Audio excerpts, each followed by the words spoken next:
Hello everybody, this is AK. I'm back.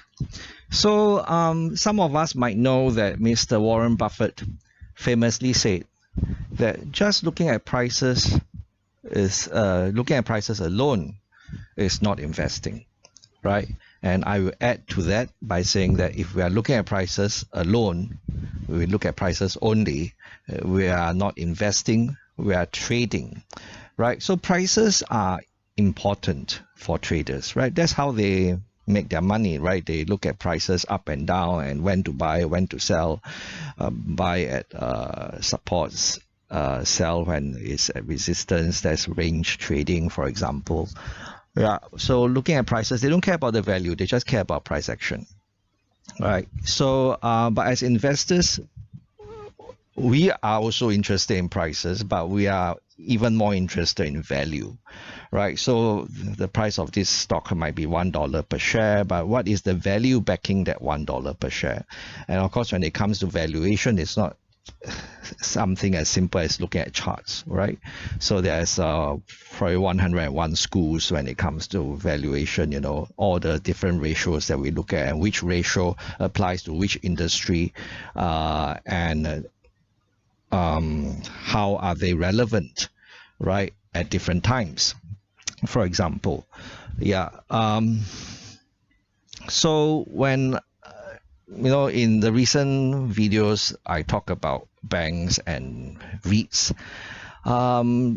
it got some reaction from people who believe strongly in REITs, and in some cases they favor REITs over banks because of their current prices, right? And about how REITs have been depressed for so long in unit prices and they should bounce back in an environment where interest rates are coming down or are going to come down, because now we don't know whether are they going to come down or come down by a lot, as Mr. Market seems to anticipate a soft landing for the USA and that they would avoid a recession, which means that the Fed might see no reason to cut interest rates any further. But I can understand why people get defensive about their investments, and sometimes they have good reasons to be defensive about their investment. But most people don't like people to talk down on their investments, right? Saying that their investments are no good and all that kind of stuff. But that's not what I was doing, right? I wasn't talking down on anyone's investments, right? For sure, REITs have value. Right? And just to give an example, right? When we exercise, for example, we can either choose, for example, just an example, cycling, jogging, or climbing stairs, right? And I choose this as an example because I've done research about this before. And apparently, if you do 1 hour of cycling, right, you only have to do half an hour of jogging to achieve the same amount of calorie burn, right? So jogging is more efficient than cycling when it comes to burning calories. But what about stair climbing? So if you do half an hour of stair climb of half an hour of jogging, you only need to do 15 minutes of stair climbing to achieve the same amount of calories burned, right? So which means stair climbing is twice as effective as jogging, and jogging is twice as effective as cycling.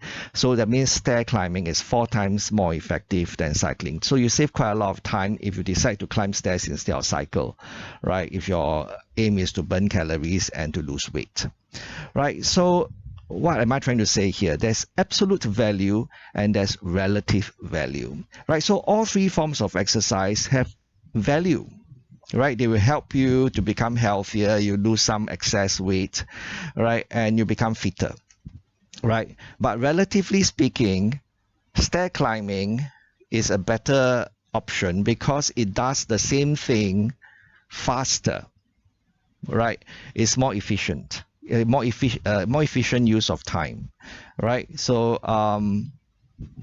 absolute value and relative value. So when I'm looking at banks and REITs, for example, I'm not saying that REITs have no value, I'm just saying that on a relative basis, banks, even today, seem to have more value than REITs, right? And I've said this in past videos. I say, look at REITs. They have to distribute 90 to 100% of their income to give you the kind of distribution yield that they give you.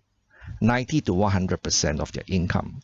Whereas with banks, they give 50 to 60% of their earnings to give you the kind of dividend yield that they give, right?